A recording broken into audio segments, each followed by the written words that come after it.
Good afternoon. As is obvious now, we are the Water Leaders class of 2011. And first of all, we'd all like to thank you very much for the opportunity to participate in such a valuable program in which we not only got to interact with each other from a huge array of varying backgrounds, but also to learn from our mentors who are leaders in the water field. That was really just an amazing experience for all of us, starting out, some of us in the water field. In the materials you received today, I know we just introduced ourselves, but there's also a handout with information about each of us. I think there's pictures so you know who we are, as well as our assigned mentors. So if you didn't catch our introductions, that might help. Now, the presentation today is a culmination of our year-long experience exploring a particular issue in depth, and our issue was the role of regional self-sufficiency in the Delta Plan. We did this by, among other things, touring the Delta with one of the great Water Education Foundation tours, and also by interviewing our mentors.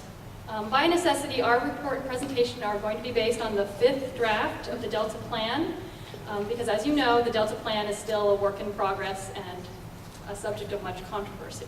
So this is based on the 5th draft. Now, as Rita alluded, we've chosen to use social media as our template for our presentation here, Facebook. We know it's different, but we want to emphasize that we think social media is a powerful tool for engaging a wider audience and interacting on issues of importance. Now, how many people here already have Facebook accounts? That's pretty good, actually.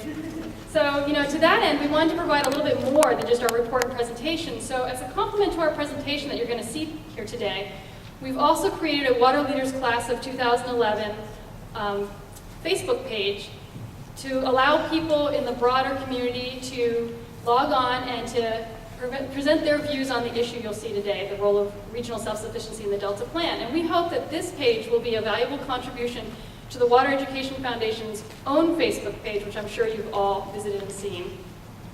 So with that, I'd like to turn it over to our actual presenters, who are Alexa LaPlante, Christy Morris, and Kelly White. Thank you very much. Thanks, Julianne.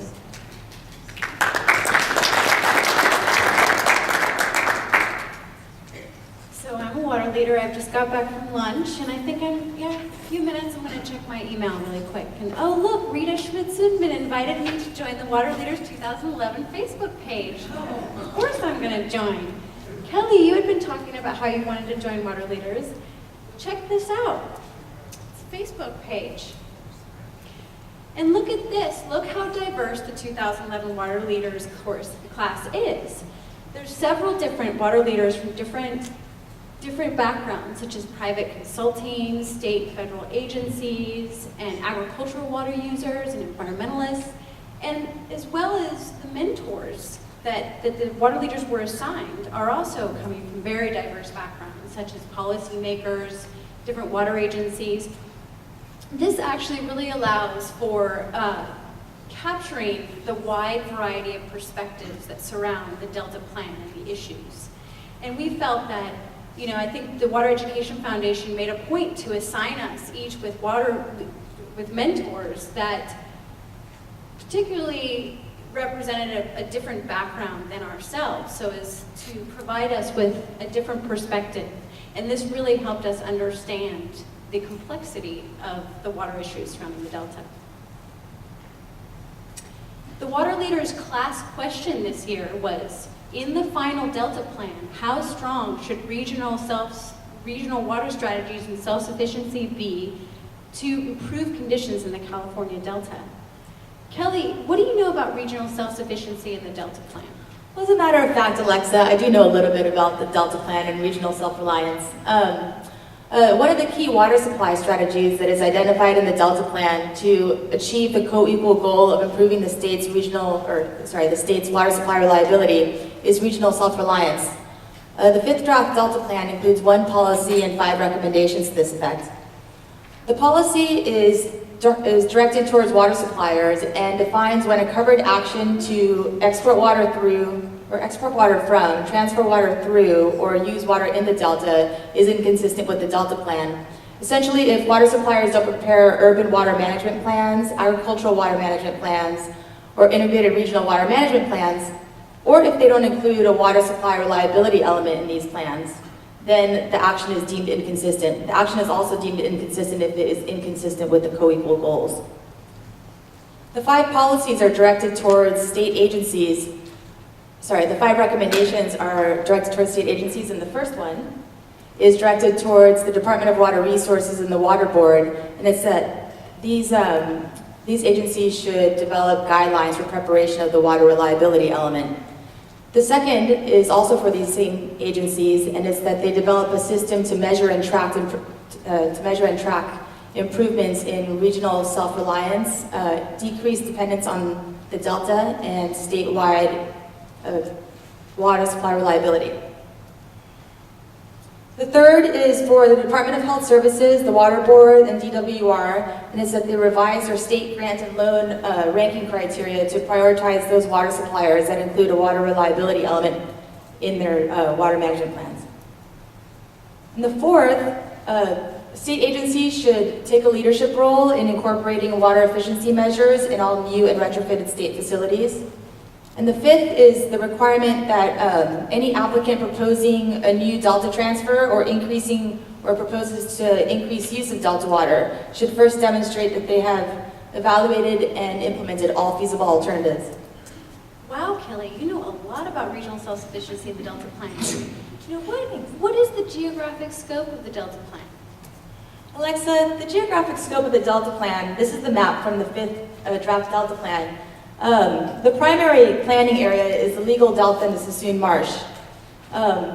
The 2009 Delta Reform Act gives the Delta Stewardship Council regulatory authority over all actions in the primary planning area. However, the Delta Plan could also have implications for other parts of the state, such as the Delta watershed and those areas outside of the watershed that use export water. So as water leaders, as both Rita and Julianne mentioned, we interviewed our mentors.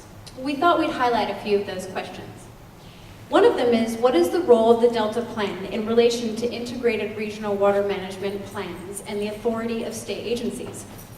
Well, several of our mentors, in fact, it was nearly unanimous in that they thought the Delta Plan should be a guiding document to help in developing integrated regional water management plans so that they are consistent with the Delta Plan. And that the role of the Delta Stewardship Council is to coordinate the diverse programs already occurring and provide a tool to ensure consistency with covered actions. So essentially, this graphic here demonstrates the coordination of different state regulations and plans, all kind of going into the Delta Plan and helping to achieve these co-equal goals. Oh, and look, Trip Mizell posted a picture on the balance of regulation and incentive in the Delta Plan. Well, another question we asked the mentors was, to achieve the co-equal goals in the Delta Plan, how should the Delta Stewardship Council balance achieving compliance through regulations or through incentives? Well, as you can see, this carrot represents incentives and the stick represents regulations. And many of the mentors believed that incentives would be a more effective tool in achieving co-equal goals and implementing the Delta Plan. Whereas regulations, they are important and they should be incorporated, but if you have too many regulations, it could trigger more conflicts between stakeholders and perhaps fail in helping to achieve the co-equal goals. And not only is this balance there's an art to it, but also when to implement incentives versus regulations. And these are all currently being discussed and worked through in the development of the Delta Plan. The water leaders also asked the mentors, what criteria should we use to select regional water supply projects? Well, there were differing perspectives on whether the criteria should be developed on a regional basis versus the Delta Stewardship Council and the development of the Delta Plan. Well, regardless of who should develop this criteria, many of the mentors believed that the most important criteria would be how cost effective are these actions, are these strategies, and how self-sufficient do these strategies and solutions make these regions from using Delta water supplies. And many of them also recognize that each region has unique needs, and it's important to address those needs and make the strategies fit within those regions. And look, the water leaders added 2 new pictures to the album of groundwater. Well, another question we asked mentors was, do you think the Delta Plan should address groundwater? And if so, how? Well, many of the mentors were divisive in what they thought. Some thought, yes, it should encourage sustainable groundwater management, and yes, create incentives.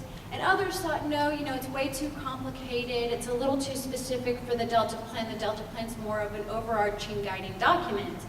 Well, regardless of the opinions, the Delta Plan, the Chapter 4, has a section on sustainable groundwater management. And although it doesn't provide policies, it provides recommendations, 3 different recommendations that are related to groundwater overdraft and how this is an issue within many of the regions, and that sustainable groundwater management plan should be required from certain regions to address this groundwater overdraft. Oh, and look, Jonah Lee Henderson sent a poll. What strategies will help regions achieve self-sufficiency? Well, the strategies that are ultimately implemented by the regions will likely be based on the hydrologic conditions and the opportunities that are available to them. However, on a statewide level, the bar graph on your left is from the Delta Plan. It's actually originally from the 2009 California Water Update. And DWR estimates that these strategies that are listed on the y-axis or the x-axis could save or could offset water demand and could provide between 5 to 10 million acre-feet per year over the next 30 years. The bar graph on your right is number of mentors and the strategies that they mentioned. And yeah. Yes, it's interesting to look at the fact that many of the mentors think that desalination would be a good strategy for improving self-sufficiency, whereas the Delta Plan doesn't think that that would result in much water savings for the Delta water use. It's interesting just to see what people think or the different strategies would be effective. Oh, and look, Eric Grubb and 1,024 others like regional self-sufficiency. I think I'm gonna like it too. Now ladies, you know you're not meant to be looking at Facebook during work time. Oh, Christy, we're actually doing work. We're talking about regional self-sufficiency. What do you know about regional self-sufficiency? I know a lot about regional self-sufficiency. Let me give you some examples. Check out the Contra Costa Water District. So in the mid-1990s, customers in the Contra Costa Water District relied 100% on Delta water supplies and therefore were subject to seasonal fluctuations, particularly in salinity. So in the mid-1990s, they funded the construction of the Los Vaqueros Reservoir.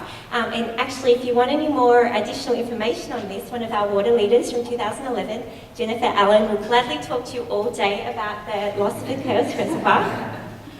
But this was built to capture approximately 100,000 acre-feet of water a year. And so the water is captured during the storm season when water quality is fairly good. And then in late summer, early fall, when the water quality declines, some of this water is released to mix with the Delta water. And so what we have here is not only an increase in the reliability of the regional water supply, but also an improvement to the environment in the Delta. But actually more close to home, what about the city of Long Beach? So they used a different approach altogether. Through just a really rigid conservation program, they've been able to reduce their demand on potable water supplies by 34% in just the past 3 decades. And this was achieved through conservation programs such as incentives to reduce the amount of water used, to remove turf, replace nozzle heads on outside sprinklers, and also for facilities such as dry cleaners and for car washers to reuse their water. And you can see the effect that conservation measures have had on increasing the regional self-sufficiency in Long Beach. But then in the neighbouring Orange County, the Orange County Water District actually went ahead and constructed one of the greatest water replenishment projects within the region. So here they were able to capture water from the wastewater treatment plant, which would typically be released to the Pacific Ocean, and treat that using technologies that they also typically use for bottled water or for baby food, and purify this water up to 70 million gallons a day of water to a level that was able to be re-injected back down into the groundwater to augment the potable water supplies, and also to be injected into wells to create a seawater intrusion barrier.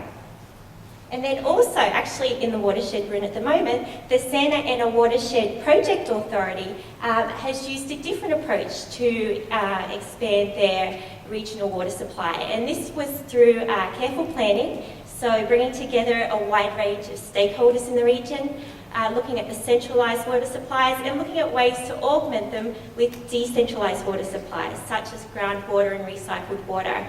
And through this One Water, One Watershed Integrated Regional Water Management Plan, what this allows is a prioritisation of projects and funding for projects. And each of the projects meant to cover or include at least one of these 7 elements of the One Water, One Watershed IRWM. So that's what I know about regional water self-sufficiency. Well, those are some great success stories that you know about. That's really interesting. Well, and just as you were talking, several more people decided to like regional self-sufficiency. That's really fun. Well, back to our class question. In the final Delta plan, how strong should regional water strategies and self-sufficiency be to improve conditions in the California Delta? You know, we asked the mentors what they thought, and we did, research on this, but we realized, we should poll ourselves and see what we think as water leaders. Well, as water leaders, 60% of us think that the primary role of the Delta Plan is to provide vision and strategy on a local, regional, and statewide basis. 85% of us feel that as it relates to integrated regional water management planning, or local and regional authorities, the Delta Plan should be a guiding, not regulatory document. So in many respects, we agreed with our mentors. We also thought as water leaders that, after just disseminating just thinking about all this information that we've learned and putting our minds together, that there were certain key aspects of the Delta Plan that we thought really are needed in order to implement, for successful implementation of the Delta Plan. One of them was an idea. We thought the Delta Plan could use an appendix with self-sufficiency strategies, listing these strategies and how they've been successful in certain regions and how to implement them. We know that the 5th draft does address certain strategies and provides examples such as, capturing urban stormwater runoff or groundwater recharge, and then also, provides an example with DWR water plan. They have 27 strategies they recommend. But we do recognize that the 5th draft doesn't yet provide a list of strategies, or, I think they're planning on doing that. But we thought that having an appendix that would be updated as the Delta Plan is updated, that you could build upon these success stories and really provide a lot of tools for these regions would be a good addition to the Delta Plan. We also thought that supporting at a regional level, local level, with funding, not only funding through grants and loans, but also through problem solving, help through problem solving. There's many regions that may not know exactly how to implement self-sufficiency strategies, and the state could help with developing solutions. And then we also thought that regulatory consistency with policies and recommendations is really important. But not only regulatory, there's a lot of other programs and plans being developed surrounding Delta issues, such as the Central Valley Flood Management Plan and the Bay Delta Conservation Plan. And having these documents and these programs be consistent and collaborating as part of the Delta Stewardship Council's role in helping to really link these and making them consistent so that regions can really help become self-sufficient. And so finally, I'd like to take this opportunity to, on behalf of the water leaders, thank the staff at the Water Education Foundation, particularly Rita. If you ask any of us here, this has been a really rewarding year. We've got to meet some really amazing people, and we've been able to expand our knowledge on this particular topic, whether we're close to the Delta or in other parts of the state, and just see how it's applied in our everyday jobs. So if you look at your sheets, you'll see there's some comments from some of the water leaders where they will be taking the new formed knowledge of the Delta Plan and using it when they go back to their desks and in their future careers. So I'd like to thank the Water Education Foundation for giving us this opportunity, and particularly Rita, especially, and Beck and Beth and Jean, and also the board for picking us, because we've had a great year. And I know most of you are also our mentors, so I just really would like to thank our mentors for volunteering your time and expertise and patience with us, and really providing us with a new insight on water issues throughout the state. And then also the donors, because the donors are the people that paid for our trip to visit the Bay Delta, and also all of the other meetings that we've had as well. And this is just such a successful program, I think, because Rita's been able to bring together such an amazing group of people who really support the program and see its value. And as you said, we're going to go on, hopefully you'll see us a few years down the track without some embarrassing photos on the water tours, in future careers. So yes, we thank you, and we're open to questions.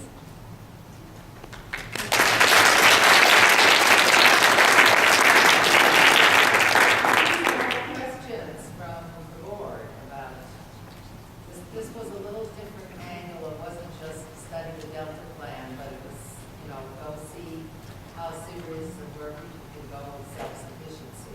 So they had a little complicated task.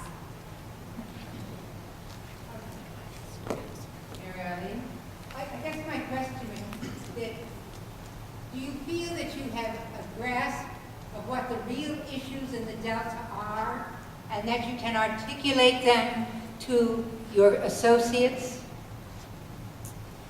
Yeah, I think that certainly I didn't know too much about the Delta issues or the Delta Plan before I started this program, but I'm much more familiar with it now. And being in the class, like we've already mentioned a few times, the Water Education Foundation does a great job of representing all the stakeholders.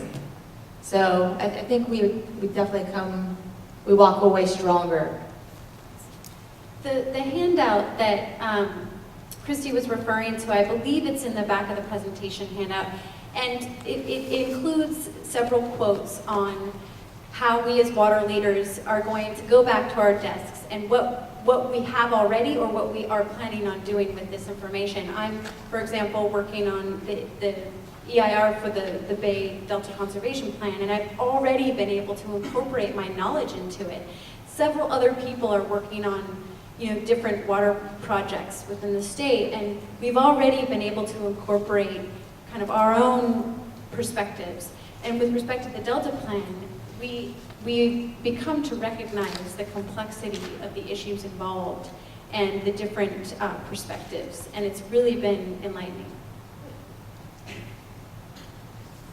Yeah, thank you. Good presentation. Question, as you went through your kind of process and of course talked with the mentors and a variety of others, did you get a sense, did more people think that the Delta Plan was going to help advance regional self-sufficiency, or more people thought that it was going to stifle regional self-sufficiency? Well, I interviewed Byron, and Anonymous. he didn't provide an opinion on whether or not it would help or stifle regional water efficiency or water supply reliability. But it didn't seem like anyone. I mean, then also we compiled everyone's responses, and it didn't seem like that didn't come across to us. But is that how some people feel? David Guy? I think it's a great question, Mark. Yeah. I was curious what the perspectives were. I think a lot of us had mentors that are so sort of intimately familiar with Delta issues that, of course, a new plan, I know that that some people had some skepticism because it's a complex issue that's been going on for years and years, but my memory of the responses is that people were at least hopeful for some sort of new vision. So I'm sure that with people as experienced as our mentors, you know, there's a long history of experience with the Delta, but you know, nobody was entirely negative in their responses. Thank you. Just live, you know, sort of a two-part question. In interviewing all the people and working amongst yourselves, did you come out kind of with a central definition of what you thought the role of increased regional reliance was going to be in terms of affecting the Delta, or did you end up with a lot of diversions at the end as to what that was, what it will do and what it won't do? I'll speak to that. So I'm one of the Southern California water leaders. There was 3, and everyone else was Central Coast or North. So particularly in this region, I've seen that through integrated regional water management planning, we've been able to develop a lot of projects that ultimately will have some positive effect on the Delta environment and our demand on water supplies. But I know after going up and doing the water tours through the Bay Delta area that there are a lot of different issues and stakeholders, and particularly in agricultural areas and where you've got groundwater basins that aren't well defined, there's more issues. So did I answer both parts? What was the second part of the question? Did you find a lot of, well, you kind of answered it. You did find divergence in terms of what people thought the role of regional self-reliance was. Different view down here, different view in the Delta. Yeah, I think that depending on where you look at, we're from Southern California, have a different perspective from Northern California and Delta, obviously for the same reasons that there is so much difference between all these groups. And you could see that kind of being reflected in the responses and the results of this. I want to thank you for a really good presentation and a really wonderful topic. I think you're very wise to recommend that in the appendix to the Delta Plan that you include regional strategies, because I think they're not well understood. But a lot of people can articulate what integrated regional watershed management is, but it turns out very few people can actually do it, or very few are actually doing it, and it's really, really difficult. So I'm not really recommending that you add this to the appendix, but I think all of us need to be aware that we really also need the development of a whole new skill set that is just absent in most cases. And it's not a skill set that generally the engineers who have been those that have crafted our water policy historically have been trained in, and that's conflict resolution and a deliberative, collaborative process. And let me take that back, not conflict resolution, because that's really reaching too far. Conflict management and a deliberative and collaborative process. That's my diagnosis of what we're really lacking in on our ability to have the conversation to move ourselves forward. But excellent job.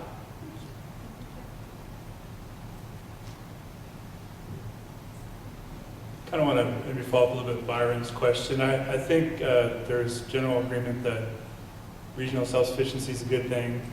SB7 sets up some targets for ag and for urban. Was there any discussion in your group about, when is it good enough? If we implement the water conservation from the urban and ag side as SB7 laid out, and that's what the plan adopted, is that going to be good enough? Or is it, you just keep saying regional self-sufficiency until when? And then for what purpose? Well, what I was going to say is that actually the problem statement that is identified in Chapter 4 of the Delta Plan is that it's not that nobody is implementing these regional water supply strategies, it's just that there's a lack of participation by all stakeholders or by all water suppliers. So, and that's what they feel is the biggest impediment to achieving the co-equal goals. Also, one of the recommendations was increased tracking of reliability and performance, and I think that would probably help a great deal as well, as if people could actually see the results and like our success stories, pinpoint who is doing a more than adequate job. I work for a local water agency. We have about 45,000 customers, and we are confronted with that question almost daily. It's, well, you said there was a drought, and now we conserved, and now there's no drought, so we don't have to conserve anymore. We're using less water, but our rates are going up, and it becomes that question of when is it enough going to be enough, and that they're going to lose their patience with us. We battle that on a daily basis, but this class has given me some answers to some of their questions, but some of them are still big question marks, I would say. It's definitely out there. People are talking about it. The other aspect of when is it enough, well, I noticed, I mean, in the Delta Plan, they also offer several other solutions for water reliability, ensuring water reliability, and regional self-sufficiency is one of them. Among the Bay Delta Conservation Plan, among other efforts. And I think that the combination of them all, I mean, it's not wholly reliant on regional self-sufficiency. So I think it's a very good question. And of course, I don't know exactly when it would be enough, but I think that the intent is to combine it with other solutions, and hopefully it will become enough.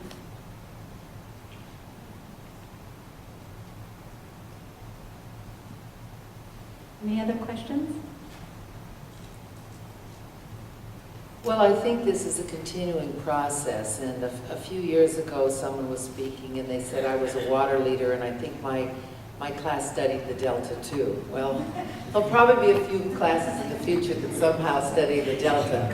We took a little different crack at it with the regional self-sufficiency. I think it got the class to peel the onion a little bit more.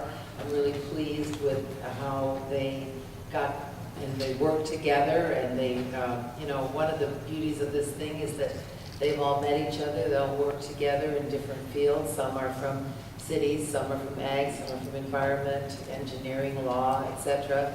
But they're a group of, they are our future, and that's what's the beauty of the Water Leaders class.